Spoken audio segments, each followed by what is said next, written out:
میں نے ایک خاتون سے پوچھا کہ کیا آپ کو مردوں کے برابر حقوق ملنے چاہیے، تو اس نے ایک حیران کن جواب دیا۔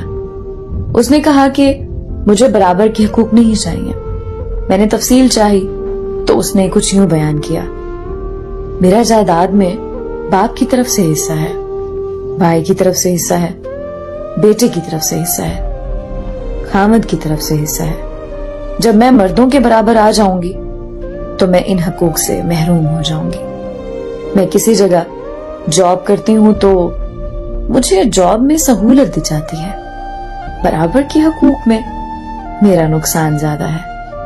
بینک، ہسپتال، مارکیٹ، ہر جگہ لیڈیز فرسٹ کے اصول پر مجھے ریلیف مل جاتا ہے۔ میں ابو سے ملنے جاؤں تو وہ کھڑے ہو کر ملتے ہیں اور بھائی کو بیٹھے بیٹھے سلام کر لیتے ہیں۔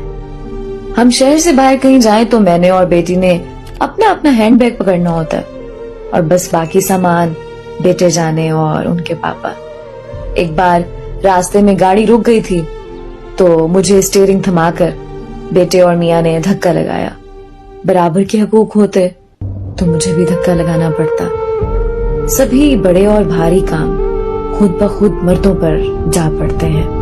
مجھے کبھی بل ادا کرنے نہیں جانا پڑتا، کبھی پینٹ والے کے پیچھے نہیں دوڑنا پڑتا، کبھی الیکٹریشین کے ساتھ دماغ کھپائی نہیں کرنی پڑتی۔ کمانے کی ذمہ داری کبھی میری نہیں رہی، میاں نے کمانے کے لیے نکلنا ہی نکلنا ہے۔ میں کبھی بھی کہہ دوں آج کچھ نہیں پکایا، گرمی لگ رہی تھی یا موڈ نہیں تھا، تو بازار سے کھانا آ جاتا ہے۔ کوئی زبردستی نہیں ہے، لیکن ان کو کام سے چھٹی نہیں ہے۔ میاں کی انکم پر مجھے حق حاصل ہے، میری انکم پر صرف میرا لباس ان سے مہنگا ہوتا ہے، میرے جوتے کپڑوں کی تعداد ان سے زیادہ ہے۔ ایسے بے شمار فائدے مجھے حاصل ہیں۔